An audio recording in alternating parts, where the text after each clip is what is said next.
Welcome to What the Frac. We are your fractional team, and today we break down marketing trends, strategies, and tactics in 30 minutes or less so that you can do the fun stuff like be creative.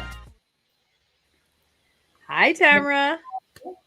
Nicole, today we're going to be talking about something that every fractional wants to talk about, and that is a new platform for fractional executives, and that is why we have Katie Murphy with us. Hi. Thanks for having me.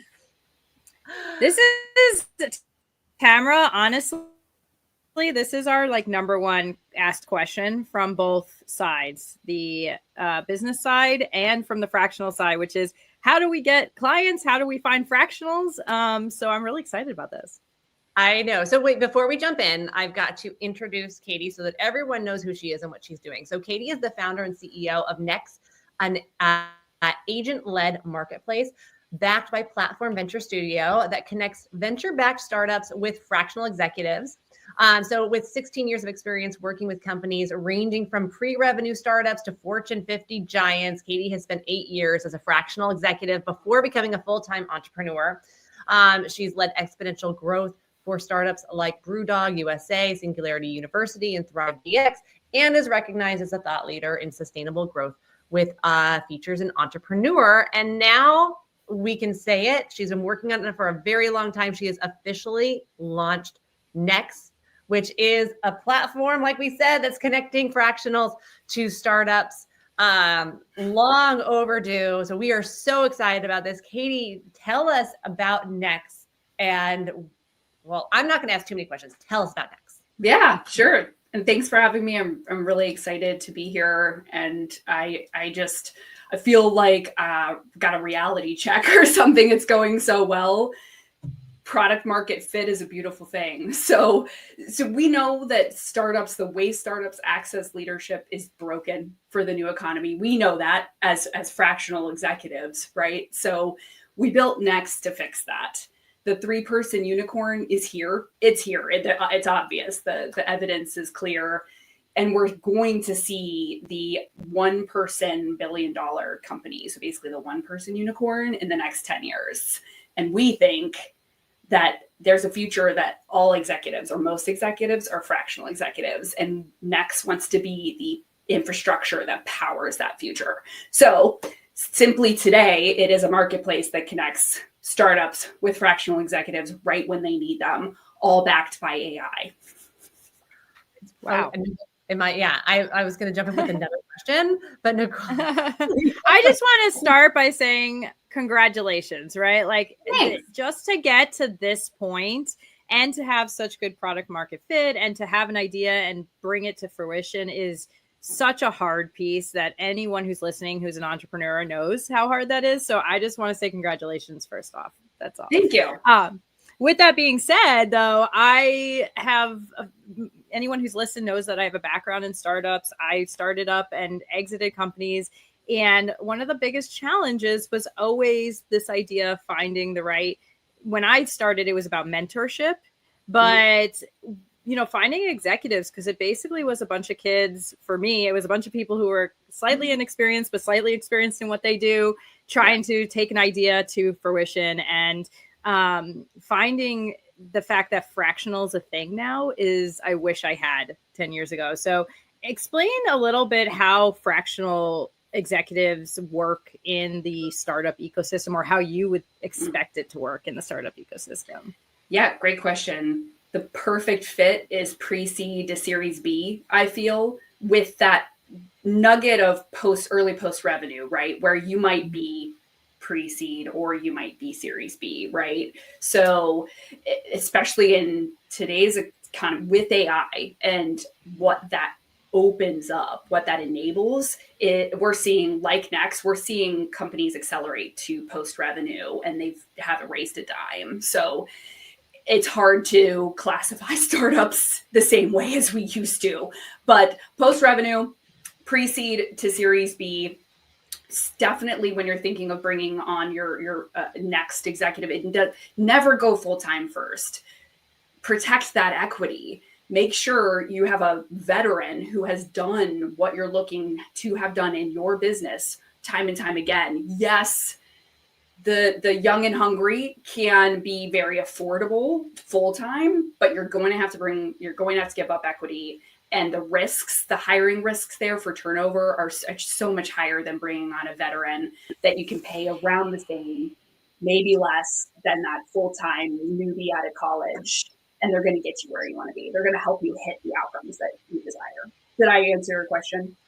Oh, yeah, of course. And I think that, one of the things, Tamara, I know you've been a part of accelerators before. You've been a part of companies that have gone through, the pitch competitions and all of the pieces. I've judged for the Arizona Commerce Authority's Innovation Challenge. And one of the things that people always look for is experience. Who do you have on your team that's experienced, who's done this before and who can guide you? And I think that I see that startups a lot of times don't put enough money in the budget for marketing. That's because they don't have an experienced marketer on their side to know what that costs, right? Lots of things come with experience. I just think that this is such a great fit and that's why we started the show as well, as for small business owners, startups, all of those pieces.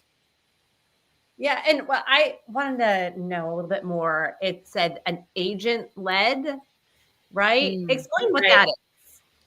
Agent-led. So that's where marketplaces are heading. So agent-led meaning there is an AI agent that leads the entire engagement. So it's not the eBay, if you will, for finding a fractional executive.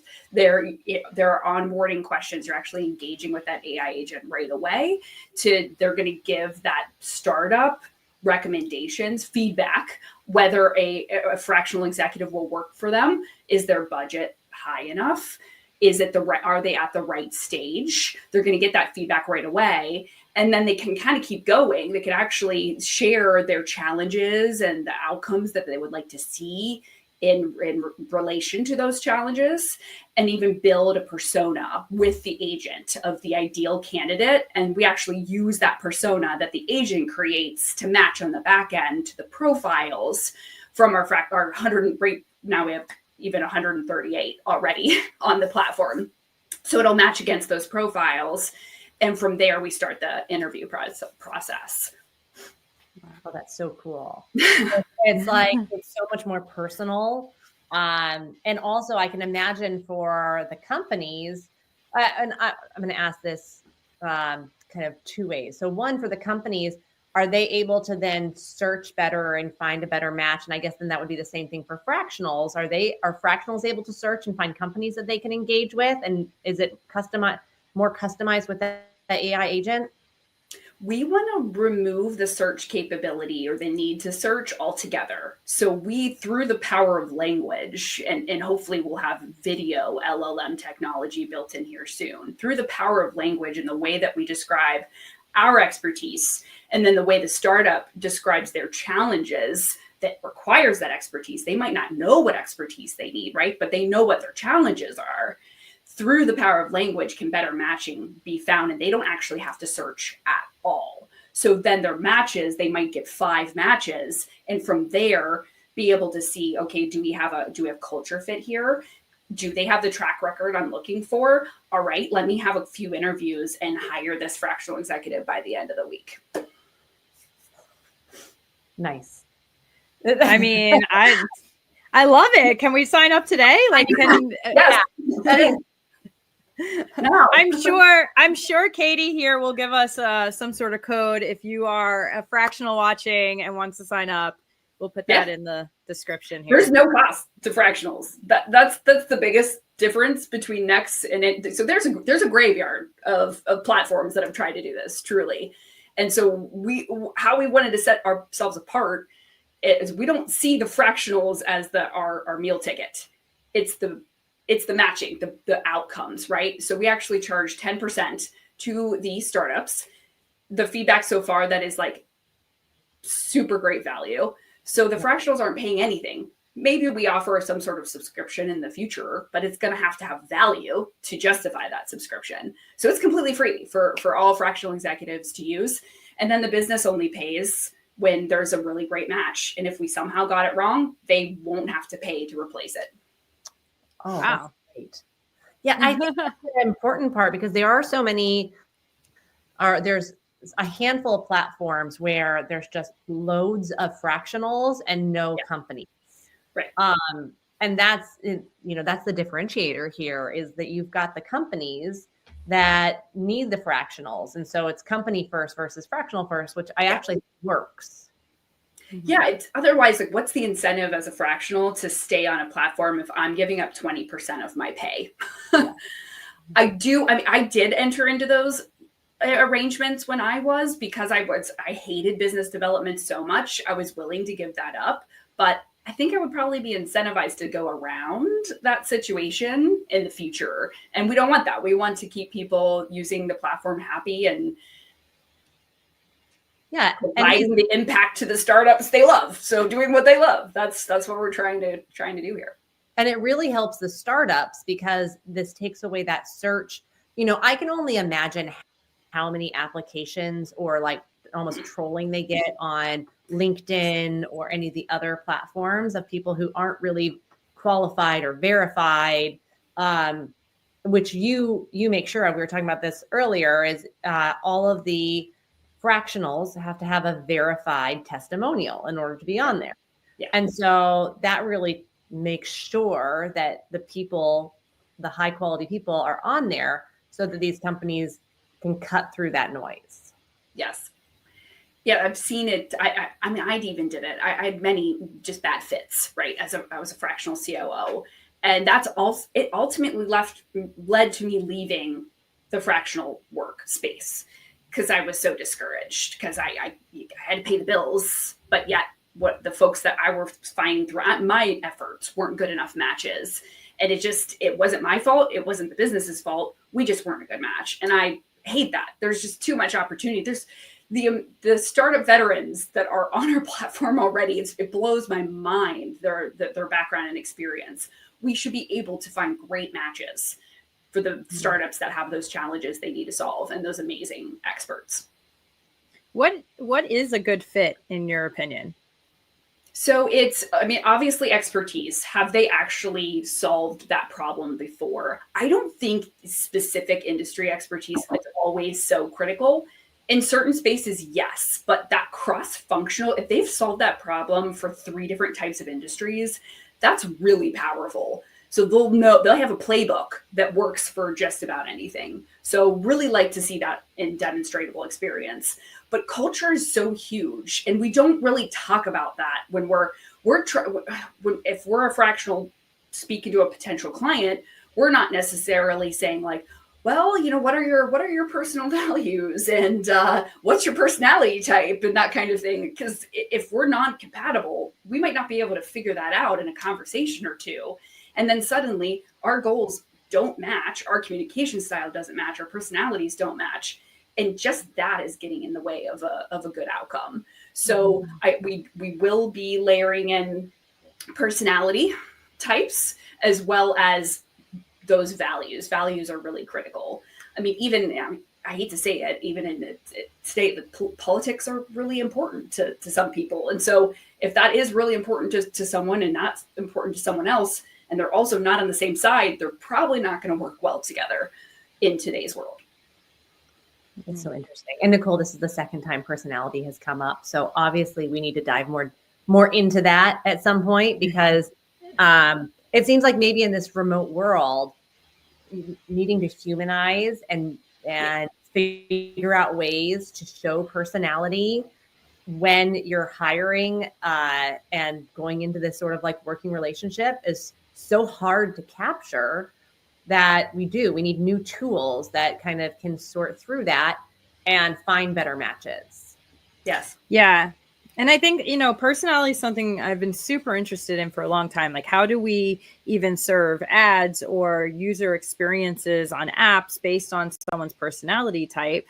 I think that there's a lot of room for growth within the marketing and the startup world for this. And I've worked with a few companies that have done some of the personality tests out there, and there's some that are better than others. But maybe we'll have to find an expert on that here, Tamara. Yeah, that's, I think, a strong topic because obviously it keeps coming up.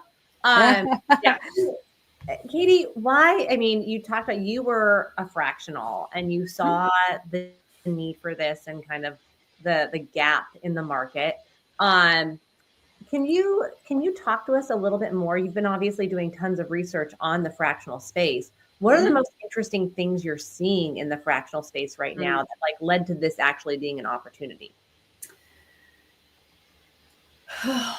The amount of fractional executives entering the space is wild. I thought it ended up, it's much higher than I even imagined. So trying to help the veterans with that great experience cut through the noise is a big one, right? But also it does, as long as we have tools like KNEX to power the new cut, if people truly, there are that many folks that would like to be fractional and the full-time executive role is no longer attractive, how do we give them access to the same things today? And so that's why we're also kind of playing around with, maybe we offer affordable healthcare and errors and omissions kind of insurance. Like maybe we provide the same infrastructure that people have access today as a full-time executive, but for fractional executives, maybe that's. But what always drives me is just wanting to get to better outcomes. I was always an impact junkie as a fractional executive. I think others are too. There's no better high than helping a startup, helping a business achieve their goals, and then seeing the impact that you had and how that impacts so many other people. So that's really what drove me to found KNEX. And what I'm seeing is like, the time is now. We couldn't have hit it better, nail on the head.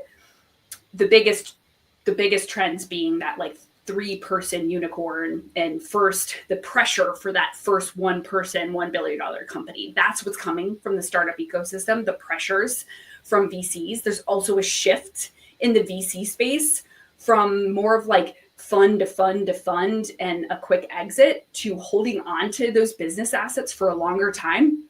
That's the strategy that Platform Venture Studio, who backs KNEX, is approaching. Jeremy Burton has a pretty cool post on LinkedIn about this right now. It's really interesting stuff of what we're the shift in the VC space. So all of these things, I think, impact fractional executives, the future of work, and KNEX can fit in that perfectly, I think.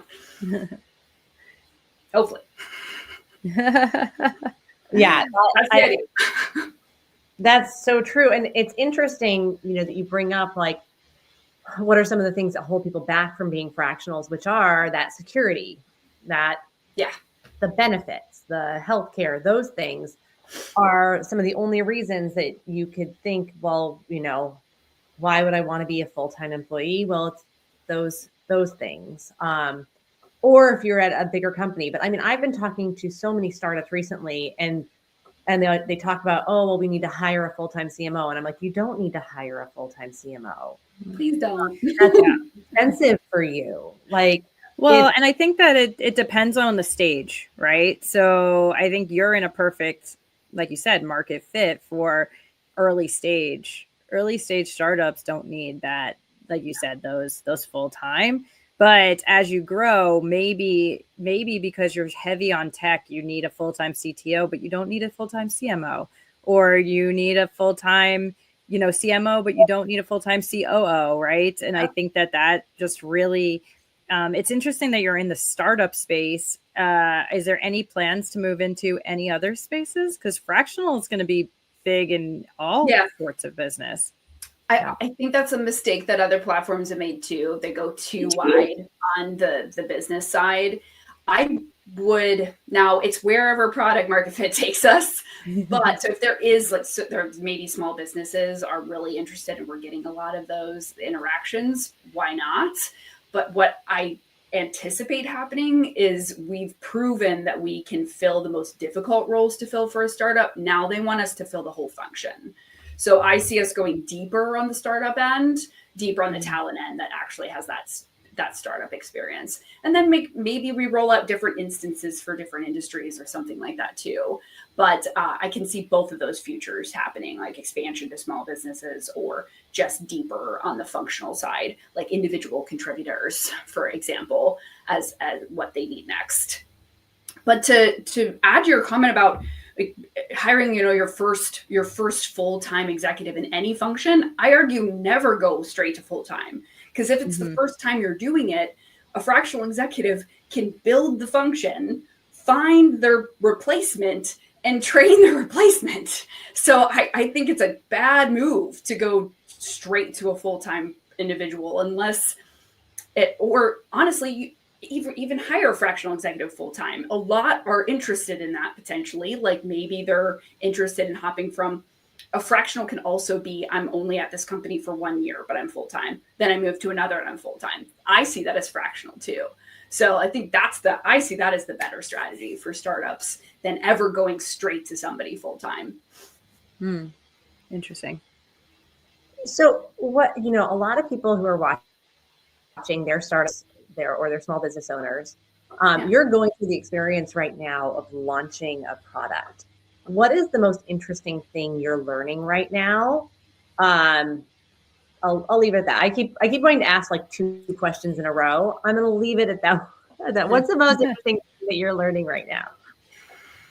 I'm really loving the product management experience so much. And I thought the prioritization and that pressure of where to put dollars might be stressful, but it's actually really thrilling for me. I really enjoy that. So that's been really surprising. What I've learned a lot, especially with the coaching from Platform Venture Studio, is like I mentioned during our little warm up, our rating from the fractional executives is 4.59 out of 5. So that data tells us we shouldn't be working to drastically improve that onboarding experience if they're already happy, right? So there's things, but they're happy with something that I'm like, wow, I wanted to do 10 more things. But now, if you're already happy about this, okay, I'll leave that innovation for the future. I'll focus all of our dollars on the business acquisition side to get you even happier. So that piece has been really interesting, just being at this stage of startup. And I haven't had, as an entrepreneur in the past, I haven't had access to that actual technology product management piece before. So that's been really cool. Yeah. You've talked about Platform Venture Studio a few times. You've brought that up. And I guess my question here is twofold. Talk a little bit more about that partnership and what it's like working with a venture studio. And I don't think a lot of people actually know what venture studios are. So can you give a little background into how come you went with a venture studio and all of that? Yeah, I was looking for my next startup experience. I got introduced to Platform, and I was also still a thought leader in the fractional space. So at the time, they had been socializing their whole flow, essentially, right, is to socialize unmet needs and see if that could be turned into enough of a business problem to spin a company around. So they build companies completely from scratch. So they start with ideas, then they find a founder in residence to further research that product market fit, and then ideally launch a startup to fix that problem. So that's the evolution I took. I started as a founder in residence first, and was researching just for the first 6 weeks before moving on to the next stage and the next stage and the next stage. And so they had this unmet need of fractional expertise matching. I had this background, and as an entrepreneur, it just was like a match made in heaven. But they also put in basically like the first $500,000 essentially to get the startup off the ground, and then also help that startup fundraise, where they already have a network that a lot of times those investors will be the first funders, but if not, help them go out to hundreds and hundreds of investors and VCs. But venture studios are typically that build from scratch model. And like I mentioned, how VCs are kind of changing, like they're almost moving into this like PE sort of stage, like private equity a bit, where they're holding on to those assets longer. So instead of just these trying to get like one big win out of 10 years, maybe they'll have 3 smaller, like great high profit operating assets, right? So the venture studio part is actually not only incubating, but really building from scratch ideas that they might come up with, or they might take on an idea from a founder who has something, and then they'll operate that business for a number of years. This is great news for I personally think this is great news for the startup world. I think that, because ventures, like you said, ventures were getting maybe one good win. They basically needed companies to come in and fit this model of like unicorn, right? Even if you were slightly under where you were going to become a unicorn, they were not funding. And it was really hard to get funding. And what I saw in the venture world was that startups were trying to mold their pitches so that they look fundable. And then when they got the money, then they weren't in that, it just wasn't in the same model. And so you were seeing a lot less wins for venture, and that made it harder to make to get money in, essentially. And not every company needs 10 million, 20 million, $30 million, right? To come, like you said, $500,000, right? To get off the ground running. My first experience with Venture Studio, we have one out here called Journey Venture Studio, and they really focus on only a few entrepreneurs every year in the medical space, because their founder, Justin Bayless, he exited in the medical space, right? And they not only look at how do we help you accelerate your business model and introduce you to venture backers and investors, but they also help them with things like a car and their rent, and making sure that holistically they can be an entrepreneur that's successful. And that's what I love about the studio model, is that you're looking at the entrepreneur holistically, because that's one of the biggest barriers for people to get into entrepreneurship is, I have a kid at home, or I need to pay my rent. I can't just stop. I'm not independently wealthy, right? I can't just start a business.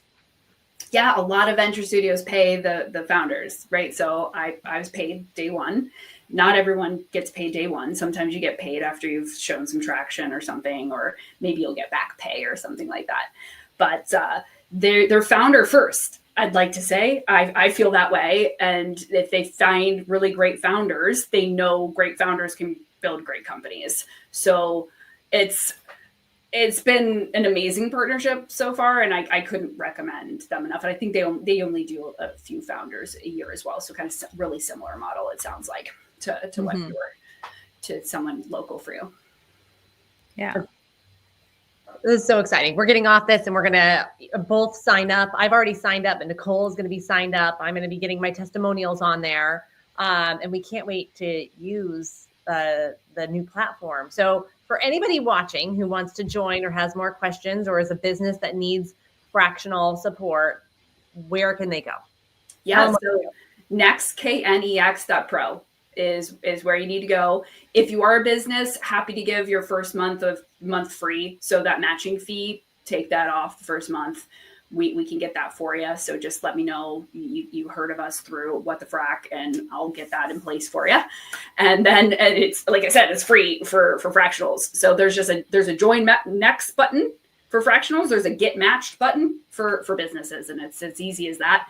You'll get rolled right into the agent, and the agent's going to guide you through the process. But especially on the business side, if you're like, I don't want to talk to this agent, or I don't like this, I want to talk to Katie, there's a button that just book a call, and it books it straight with me. So I am so excited to watch your journey, Katie, and to see how you change the industry, because I have a really good gut feeling you're changing the industry right now, and you're going to be doing some major stuff. So anyone who wants to come work with Tamara or I, come to KNEX. Anyone who wants to sign up, come to KNEX. That's how you can find us. Exactly. But with that being said, we are What the Frac. Make sure you subscribe for all the newest tips, tricks, biggest things going on in the industry. We have some amazing experts that are coming on every week. We have our newsletter, so please sign up for that. And you can find us on LinkedIn, Instagram, anywhere that you get your social media or your podcasts, we are there. So see you next week. See you next week. Thank you, Katie. Thanks, Katie. Thanks.